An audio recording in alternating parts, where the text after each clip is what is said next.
Canção para ninar menino grande. Angelina Devaneia da Cruz.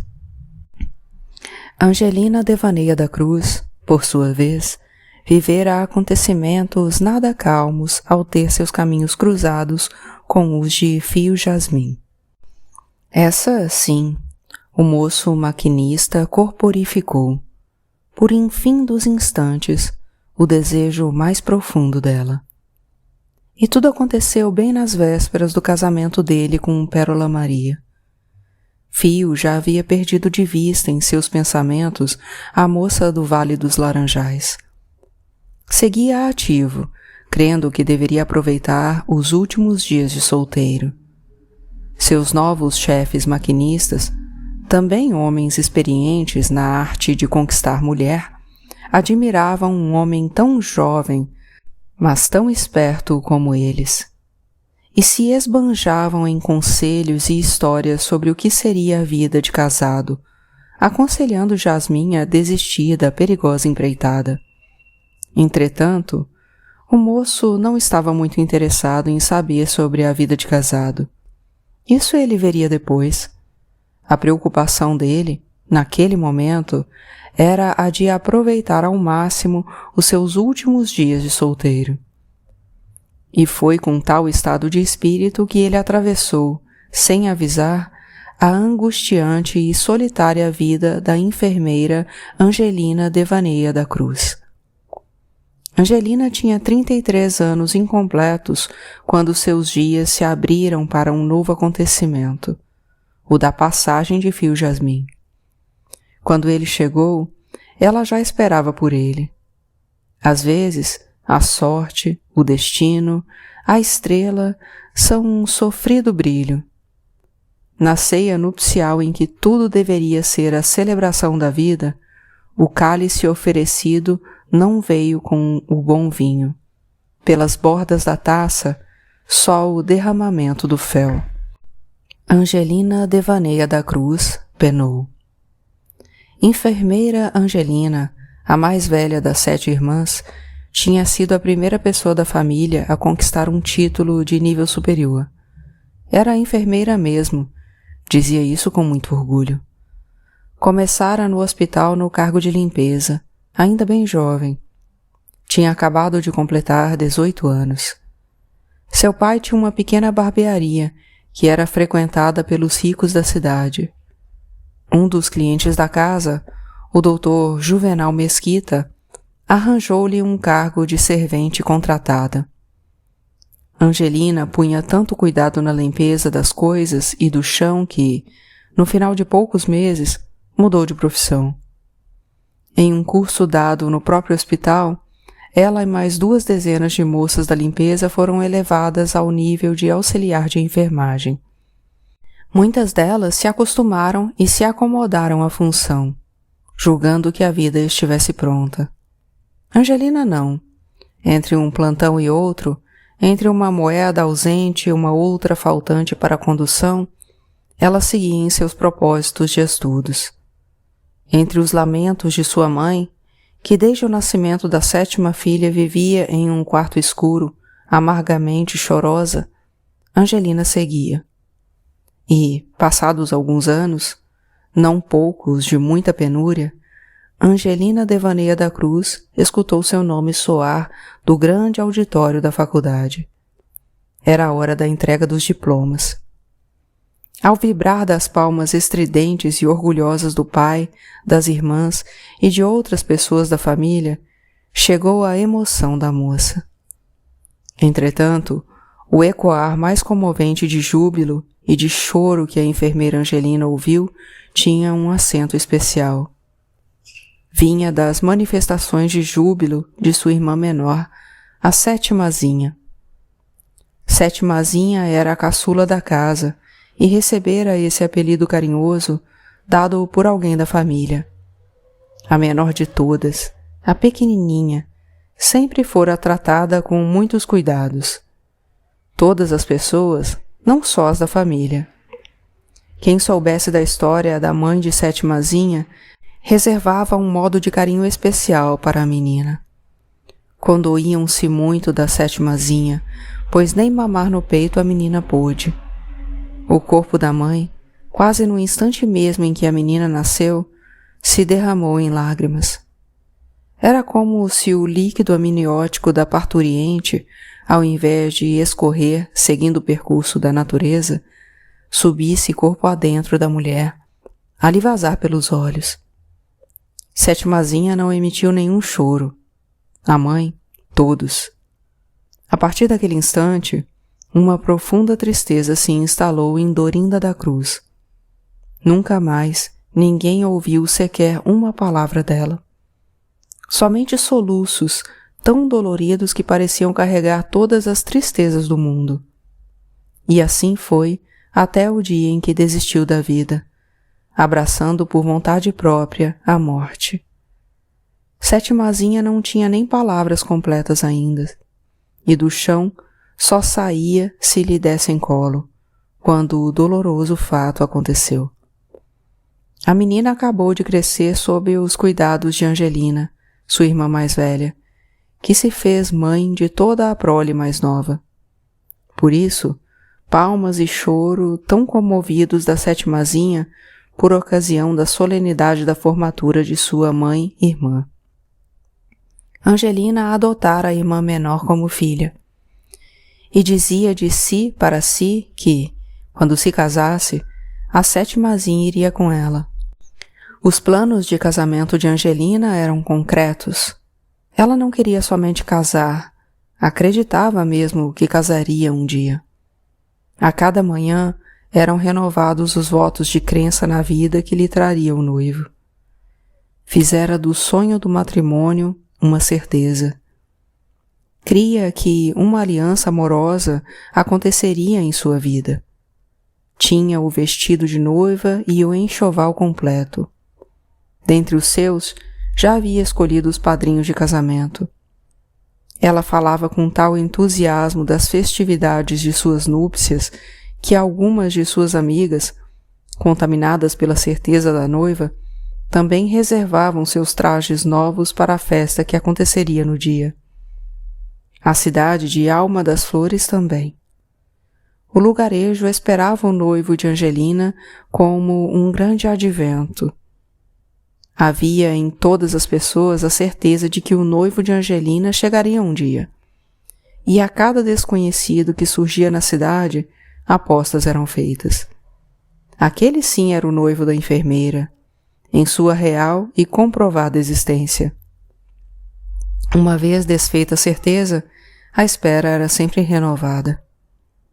E assim, em um sábado, véspera da Páscoa, no exato momento em que a molecada Alma Florense cuidava da malhação de Judas, na cercania bem próxima da estação, a locomotiva chegou.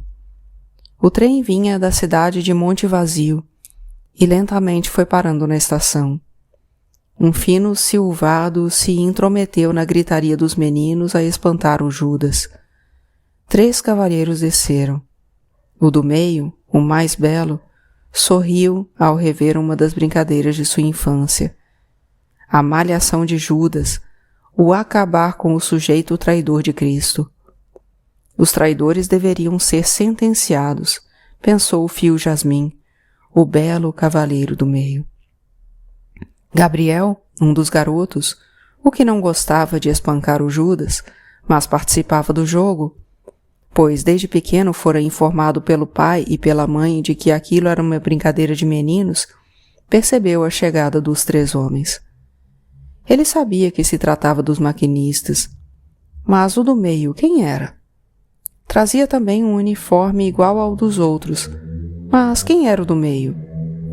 Uma mulher do lado de fora da estação segredou, mas não tão baixo, que o do meio era o noivo de Angelina Devaneia da Cruz. O menino não se conteve.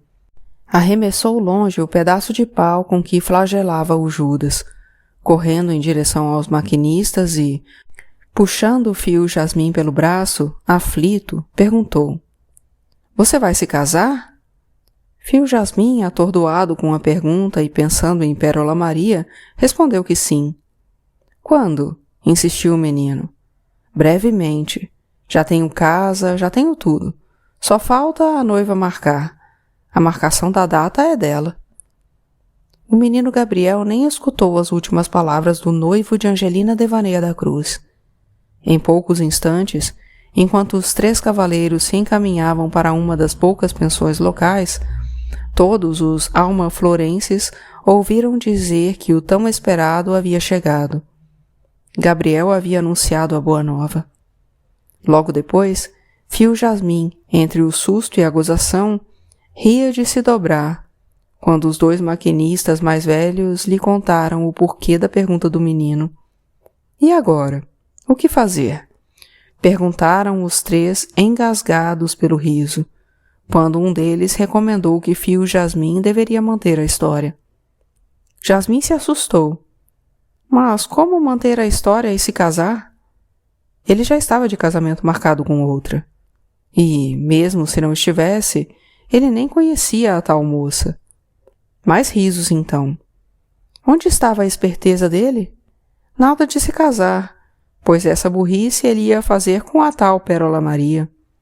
Com essa moça, se é que a moça era moça, conjecturou um deles, a daqui de Alma das Flores, é só entrar no jogo, na fantasia dela, pois ficariam somente uns 4 ou 5 dias na cidade. E, para a felicidade dele, aquela cidade não era um roteiro constante na escala de trabalho. Quem viajava por aquela região era outra equipe de maquinistas. Se voltassem ali, seria somente uns 8 ou 9 meses depois. Então, ele já estaria casado com a joia dele e explicaria tudo para a de cá. E que Jasmin ficasse tranquilo.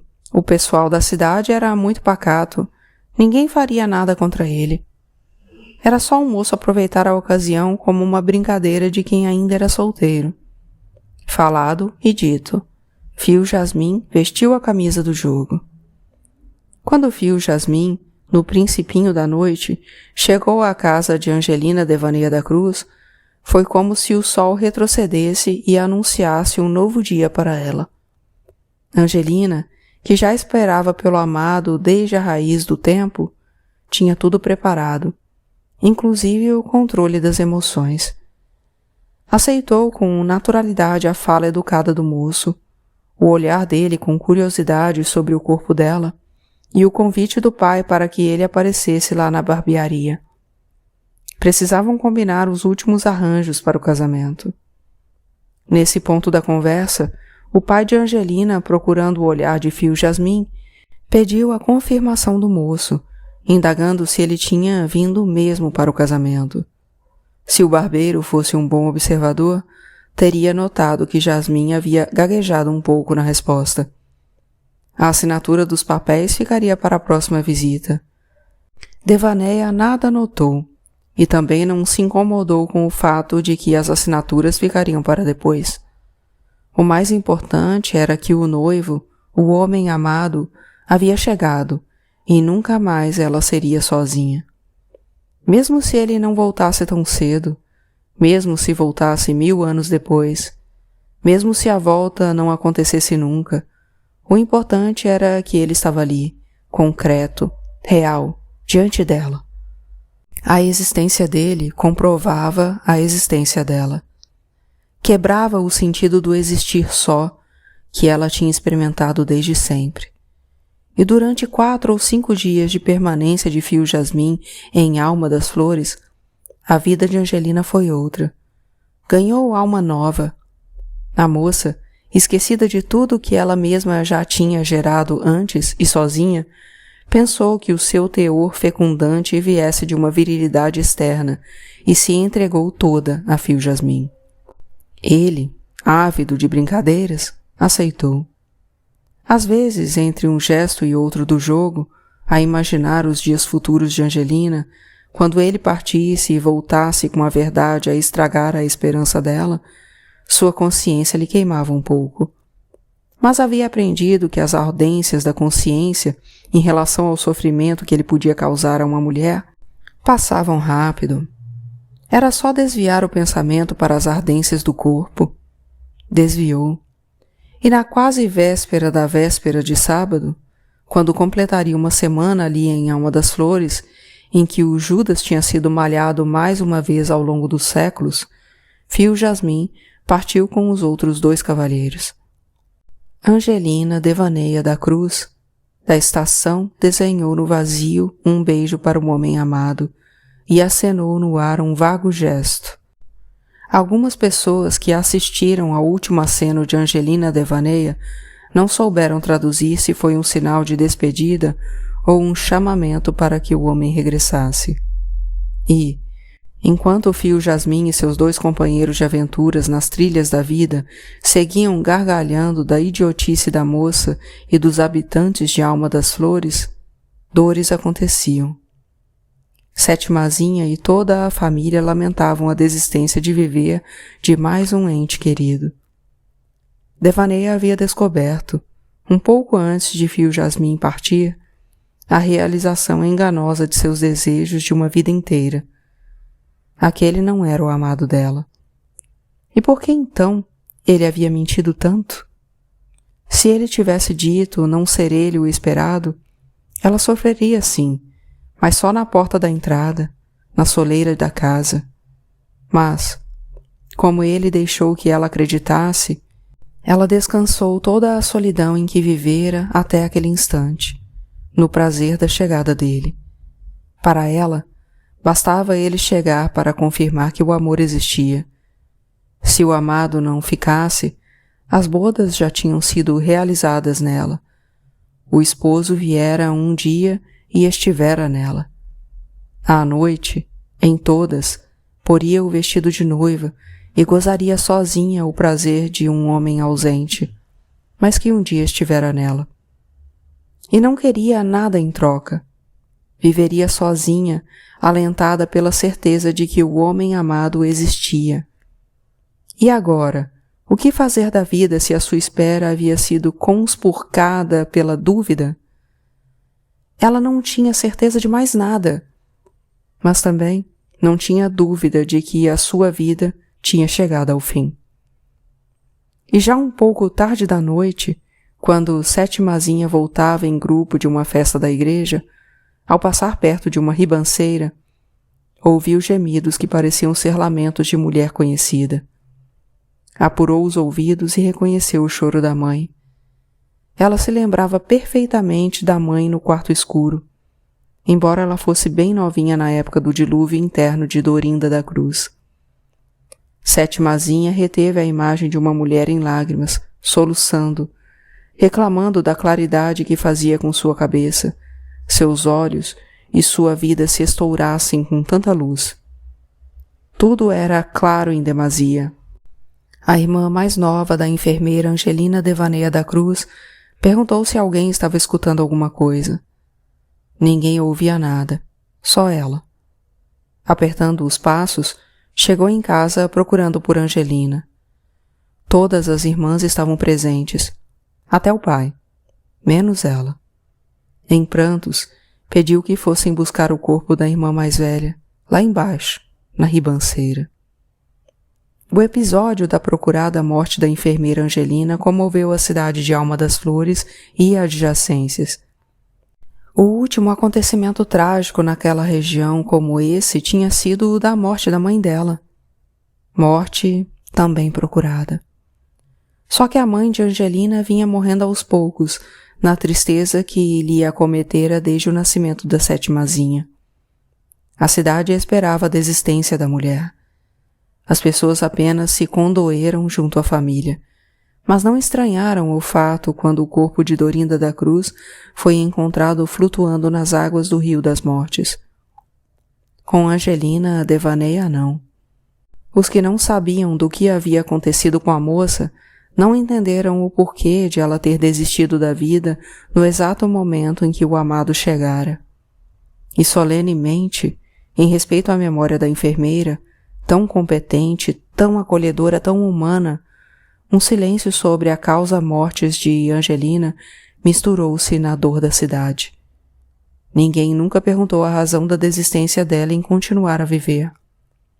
Os que souberam do noivo impostor, motivo da desesperação da moça, buscaram esquecer a causa de tudo. E sem saber, muitos ficaram, em Alma das Flores Uma ignota pergunta nunca dita, nunca falada, haveria de pairar para sempre. Por que Angelina Devaneia da Cruz não teria suportado chegar aos 33 anos? Fio Jasmin e os outros 2 maquinistas tiveram notícias da trágica morte da moça. Por um minuto, não mais se penalizaram com o destino dela, para depois comentarem que ela parecia mesmo aluada. E, não se sabe como, Pérola Maria, uma semana antes do casamento, soube que uma mulher perdidamente apaixonada por Fio Jasmin havia se matado por ele. Seus pais tiveram informações mais completas, porém todas confusas. Relatos que mais pareciam ficcionais andavam de boca em boca, um misto de ficção e verdade. Qual dose seria maior? Difícil afirmar. Portanto, o melhor era crer no que estava sendo dito. A mulher que abraçara a morte era bem mais velha do que Jasmin, morava no interior do estado, numa cidade chamada Vale das Almas. Era fazendeira e cultivava terras e terras de laranjais. Tivera um filho com ele, mas como não precisava de Fio Jasmin para nada, nunca permitiu que o menino conhecesse o pai. O garoto talvez fosse completar uns 3 anos. Essas conversas a respeito do noivo da filha irritaram profundamente os pais de Pérola Maria. A confiança estava abalada. Com muito cuidado, orientaram a filha dizendo que um casamento se desmanchava até na porta da igreja. Pérola preferiu classificar todas as informações como um nocivo disse-que-me-disse, inveja de outras mulheres que desejavam estar no lugar dela.